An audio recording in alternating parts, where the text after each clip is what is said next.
There are two things that I want to say though before introducing Saki to try to connect the talks a little bit. The first is about this question of public consciousness, of collective consciousness of the Polytechnic. And it reminded me of an event that took place yesterday at the LSE in London. And during the Q&A, Dimitris Papanikolaou, some of you might know, an eminent figure in modern Greek studies, um, posed the question, why is this the first time that I can remember the LSE ever holding an event on the Polytechnic? So in thinking about how we forge our collective identity, how we sustain certain memories of different events, and how we remember collectively, I think we need to pose the question of, well, what is important uh, to our community? What are we highlighting? But also at the same time, what are we erasing? How do we how do we tell the stories of some of the mediators, some of the brokers? How do we tell the story of the margins? And I think that's something that Saki's paper is going to do quite well, in the sense that he's moving beyond these binaries of resistance and accommodation. And so I'll stop talking and I'll introduce Saki. But again, I think it's important to pay attention to some of the diverse modes of resistance that he's going to tell us a little bit about in a paper with a great title called Migrant Activists, Forms of Resistance in Greek Toronto During the Junta. Let's all welcome HHF Chair Sakis Gekas. I think it's really great that Chris set out in such a powerful way most of the points that I would like to make as well, but with the additional value of the images that you talked about, some of them. When I first met Chris, first of all, I'm delighted to be in the same panel with Chris. It's been a long time since we did that. And when I first met Chris back in 2009-10, he explains his research project that he was just starting. And I was thrilled to find out that just after I had arrived here, there was someone who was really interested in something that I knew nothing about. So I very humbly admitted that really what I could help with was the historical context of the 1960s and 1970s. And this is what I thought more or less I could do. I'm glad I've tried to do this, and finally. Several years later, the legacy of that collaboration in the following years was the Greek-Canadian History Project. So this was the foundation of the partnership with the HHF upon the foundation upon the partnership with the HHF and York University was built. And now our research team, archives team continues to write the history of Greeks in Canada. The dynamic and mild resistance that emerged in cities where Greeks lived abroad is only recently attracting historians' interest. So that speaks to the title about dynamic resistance and what we mean by that. According to Polytechnic who's offered a narrative of dynamic resistance in Greece, is a much more disruptive activity than a demonstration or even some leaflets. But a history of anti-junta activism remains, especially abroad, remains to be written.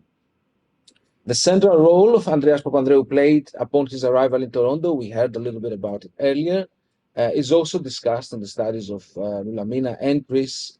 And Papandreou is undeniably the central figure of the anti-junta movement in North America and a key figure in Toronto. A former student of ours here at York, Dimitris Machloutas, has argued that his impact on shaping already existing anti-junta committees should be placed within the existing landscape and the agency of other individuals and organizations that predated Papandreou's arrival in North America and Toronto.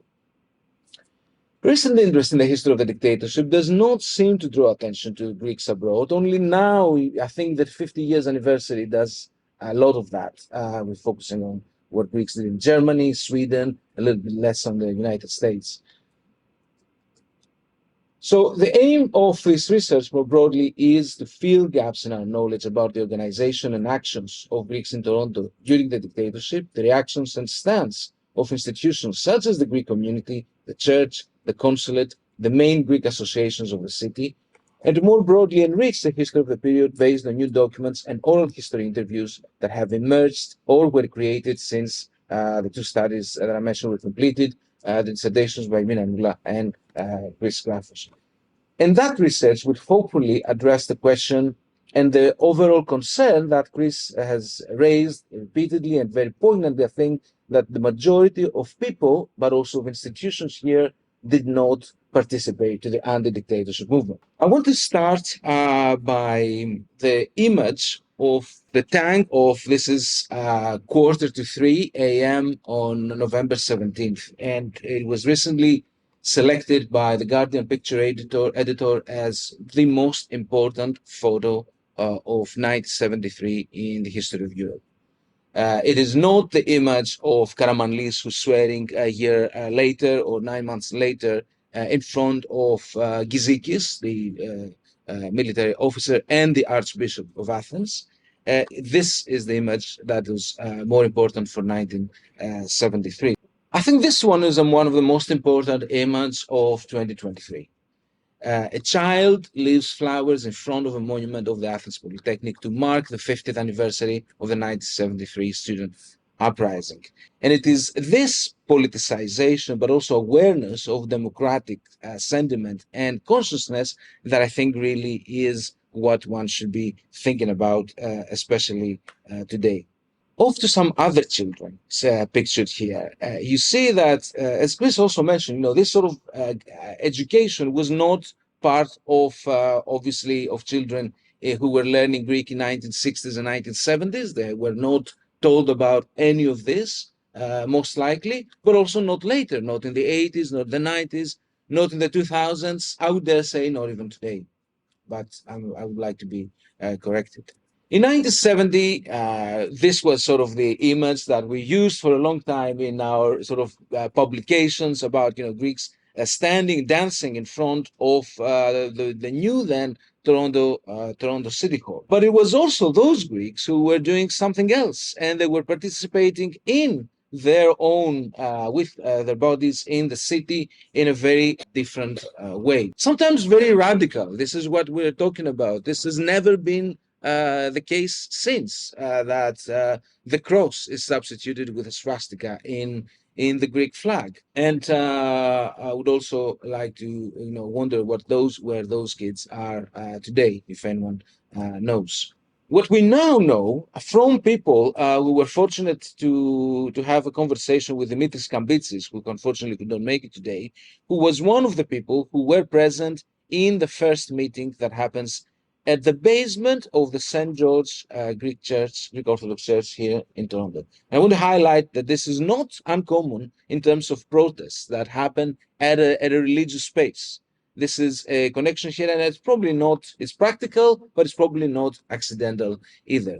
The case is clear that very quickly after the dictatorship was imposed in Greece, Greeks here in Toronto, but also in Montreal, reacted by getting organized and forming the Committee for the Restoration of Democracy in Greece. What I also would like to focus on briefly, and just to give you, with the exception of the first two images of the tank in front of the Polytechnic and of the girl next to the statue at the Polytechnic School today, all the other photos are from our archives, deliberately, so that you get a sense of how rich this collection is. And some of these images have to, I think, important to note that they are about how the foreign press reported in Greece, because this is a battlefront at the time. People publish a lot in Greek newspapers. People publish a lot in English language newspapers. There's a wave of pamphlets and publications in general that circulate because that is the medium of the times. So what the foreign press reports about Greece, the concentration camps very early on, is also punctuated by how people like Petros Belegris, who is here one of the people who organized first for the movement against the dictatorship, writes to the Archbishop. So there is a group of people who are very active and very powerful, calling on Sevasmiotete Iakove to take a stance against the dictatorship. Chris already mentioned this important moment, I think, revealing when King Constantine comes to Toronto. As was reported in the Globe and Mail, it was known that Greeks planned sabotage of royal visits. So there's a specific rhetoric here that did happen. And look how wonderful history is. We have people who spoke, and like Yorgos Papadatos then shared his movement, his memories from speaking to people, but we also have information about people who were there. But we also have information for people who were in the dining hall, the granite hall, in the dinner to honor the king and his queen. So this shows that at the same time Greeks were, I would say, equally divided at that night, at least. In the 45,000 strong community will ask the king to issue his own Magna Carta, settling his country free of a three-man fascist junta. It wasn't 45,000 people at all. But there is an explanation. You know, this is an event in the local press. This is the Toronto Star. Why Toronto Greeks will picket Constantine, that have a particular agenda, and that they are committed to publicize this cause. Neos Cosmos is the main publication, the anti-dictatorship publication of Petros Bellegris and others who call for people here to organize against the dictatorship. Then, of course, there were those who welcomed the king. And I think it's important to note that these are not the majority of people who will protest. This is the Pan-Macedonian Association of Canada and Toronto members who, together with representing the thousands of Greek Canadians from Macedonia, will wish to extend their warmest wishes for an enjoyable stay.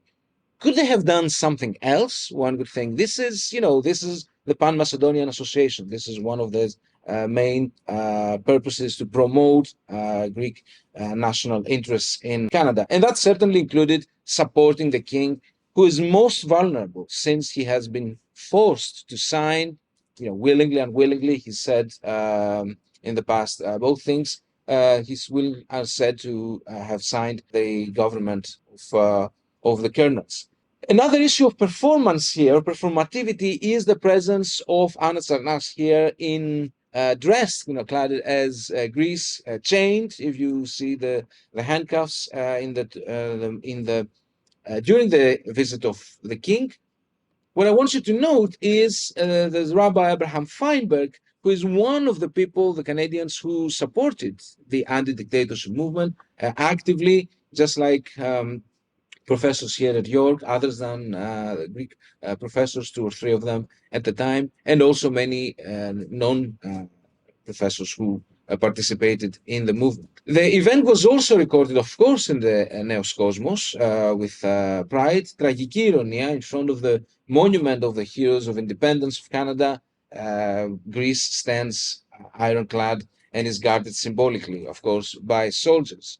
So the protest did generate some response, some reactions in the press as well, but also most importantly with the people who participated. The declaration is also very important from the Committee for the Restoration of Democracy in Greece, because it is calling to all who are democratic, or those who do not tolerate changing, transforming beautiful Greece to an endless Hitlerite military camp. So the association of the junta with the Nazi regime, with Hitler's regime, is very clear, is very powerful at the event of the Queen's, and the King's and the Queen's visit. People have, one of the people who participate in the anti-dictatorship movement, they also have a mandate to inform people about what happens in Greece and what happens in the camp of the opponent, as I said here. So this is a war. This is a war of words, as well as much as a war of consciousness for many people here in Canada.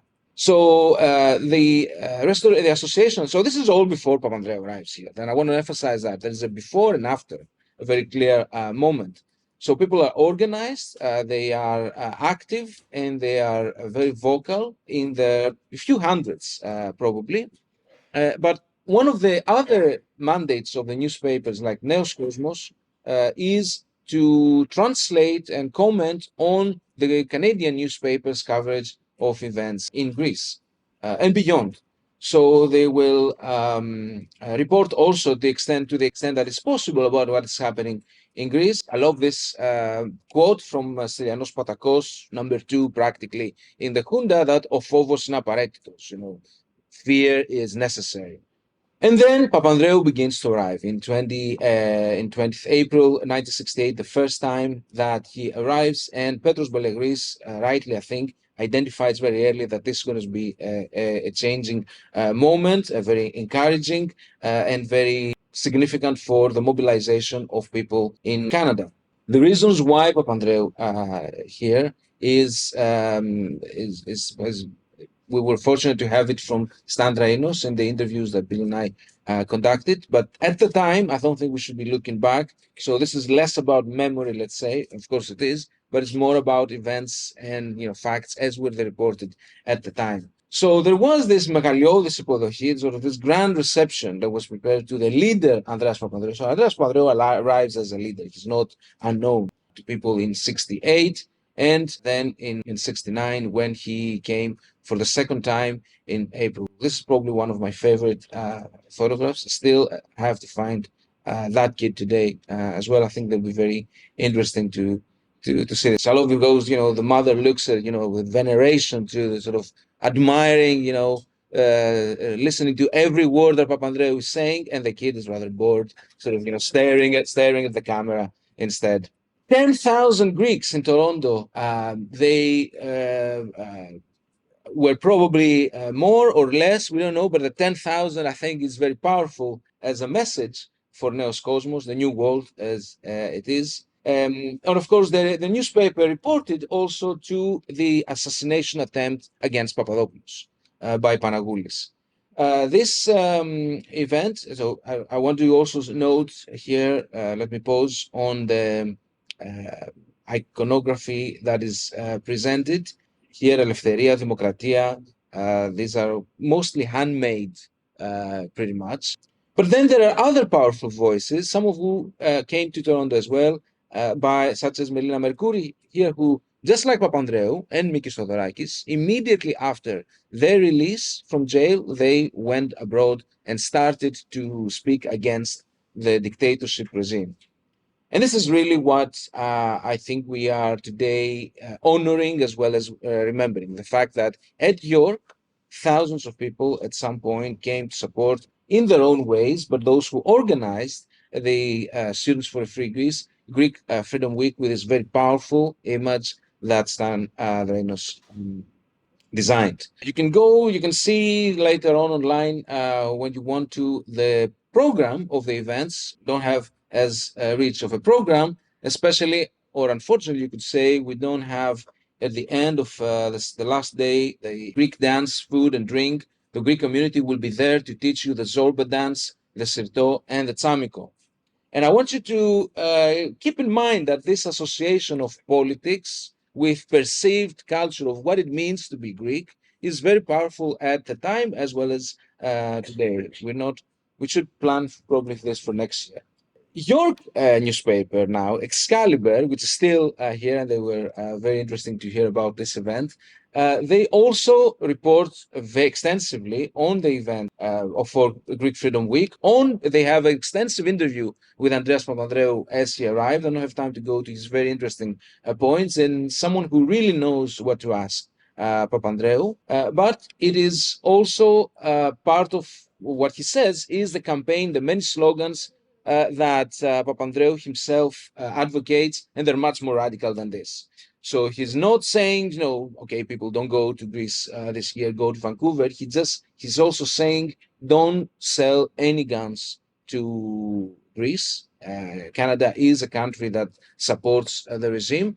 And gradually, Papandreou, especially after talking to Stan Drainos, one realizes he gets more and more radicalized, but also more and more finds it hard to establish what he's going to do next. The other thing I want to point out as far as the iconography is concerned is the association of the 1967-74 anti-dictatorship movement with the Greek Revolution. One association here is called Regas Fereos, and the other in Montreal is called Makrigiannis, the other well-known participant here of the Greek Revolution. And of course, they didn't miss the chance to honor this, the 150th anniversary of 1821 in 1971. That was an opportunity to own this commemoration, because already at the time, there's a clear association in the minds of many people in the anti-dictatorship movement that they are continuing a long tradition that starts in the revolution, continues in the resistance against the Nazi occupation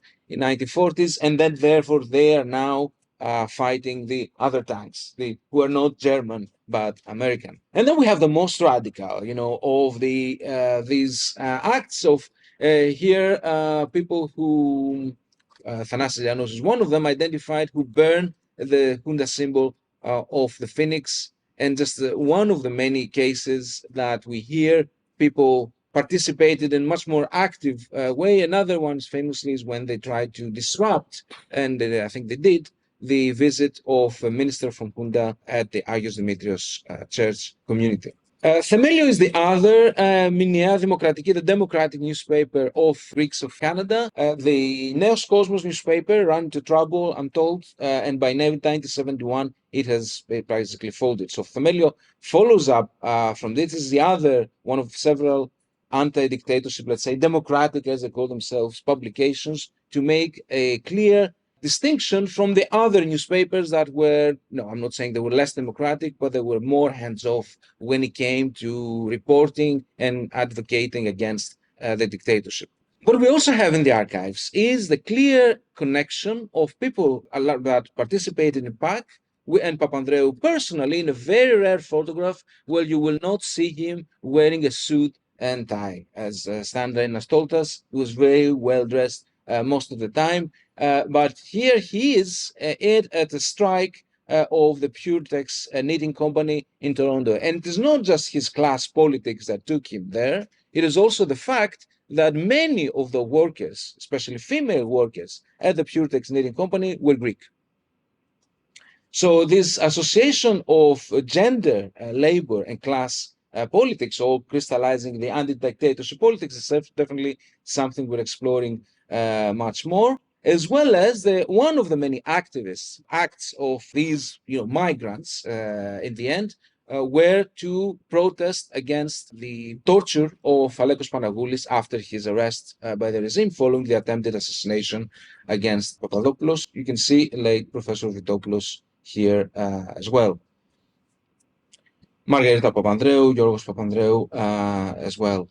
Chris mentioned briefly later how people here respond and why they don't participate. There's clear evidence that some of the key actors in this anti-dictatorship movement, such as Pellegris, Skoulas, and Trogadis here, they received threats. Many of their members received threats. There were direct sabotage. Stan Reinas was telling us that at some point, someone cut the electricity at his place. That's where they were operating the telex machine. And it is something that we still need to find out about, because clearly there were people who openly supported the dictatorship. They organized there was a Greek-Canadian National Brotherhood, so they organized an event in 22nd April 1972 on the occasion of the 5th anniversary, obviously. And there were also, we don't know how popular, how big this World Sύνδεσμος Ελλήνων Ethnikofronon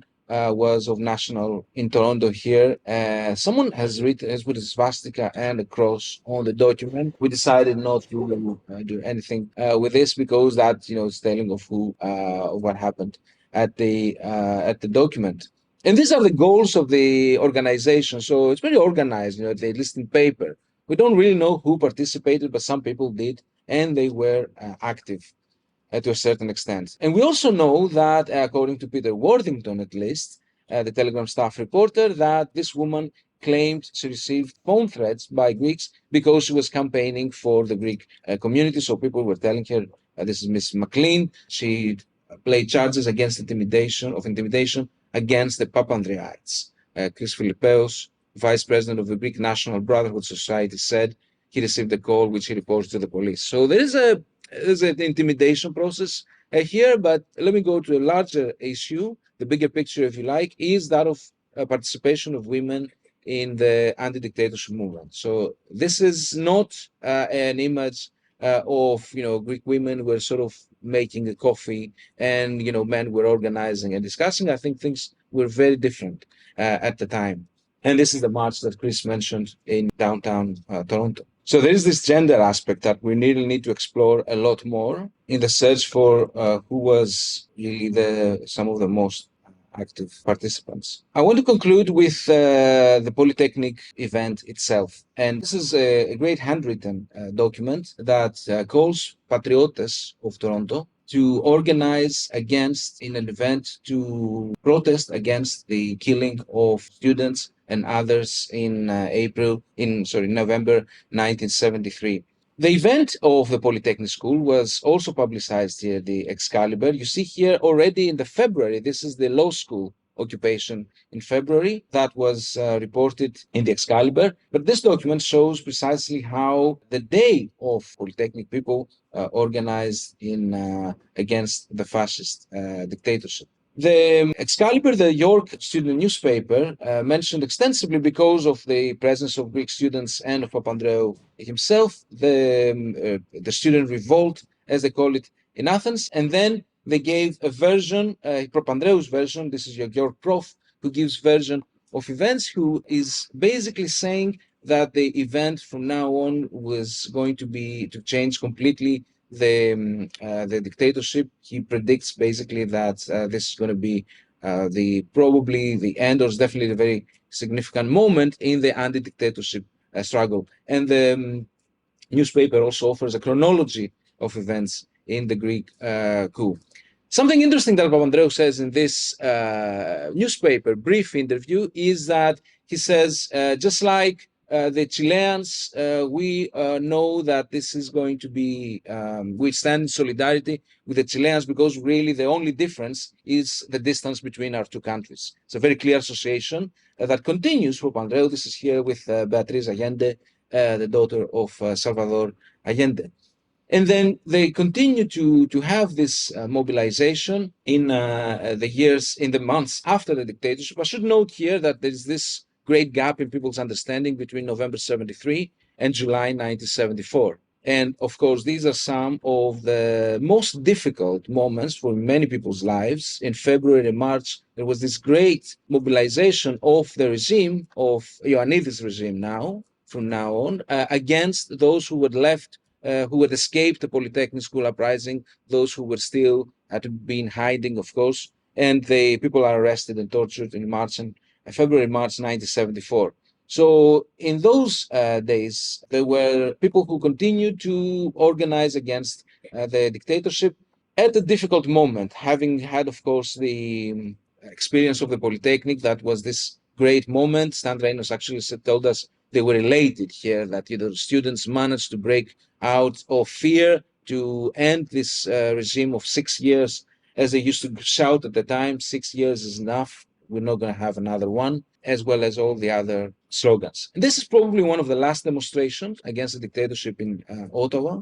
Yaros, the bloody island. Yaros is the island of one of several where political prisoners were kept in jail. And this great moment, I'm going to move a little bit ahead a few months, ends with this moment of division, or moment as in a few years, meaning this moment of division ends with the Turkish invasion of Cyprus that calls for this unity in many people's politics, including, of course, the Greeks in Toronto. And finally, the memory of the Polytechnic itself, as was commemorated already immediately after Junta fell, in places where Greek students were active. In Vancouver, in Duriosipos, that we're going to hear a lot more after the lunch, we're going to hear a lot more about, in the association of the Greek anti-Junta dictatorship, anti-Junta politics with the Chilean anti-dictatorship politics, the commemoration of the Danforth as a political space of Duriosipos already in the early 80s, and of course, they celebrate the commemoration of events from the Greek student associations of the University of York, Toronto, and Scarborough College back then. The patriotic sentiment, the patriotic rhetoric is clear also in the way this is being promoted.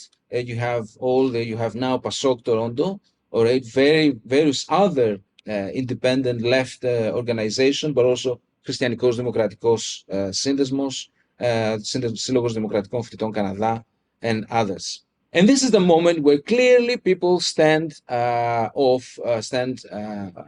to listen to the national anthem. This is probably the moment where here in Toronto, in the Greek community hall, in the 1980s, people remember the Polytechnic event that has now become a national moment of remembrance. So I would conclude by saying that a moment that got completely out of control, to put it mildly, for the regime in 1973, who was beyond anything many students could have imagined between February of 73 and November 73. It was also something that really mobilized people here as they were falling into this, uncertainty. Is the regime going to become another Turkey? For example, as Tandrainos mentioned earlier in his video, is it going to be successful? Remember, the discussion in November 73 was about are there going to be elections, student elections before the national elections, or what students are going to say about this? And that's a moment when the Polytechnic happens, of course, and completely disrupts, derails this liberalization policy and plan of Papadopoulos, with Markezinis as his main accomplice, let's say. Thank you very much for your attention. I hope it was an overview of these momentous events and also the participation of people who are, in many cases, still with us. So it's also a call for people who want to share the story, like we're going to do after the lunch, to also do it in a way that will be here for as long as possible. And I want to end with those two little leaflets that were among the many that circulated on a day like this 50 years ago. Thank you very much.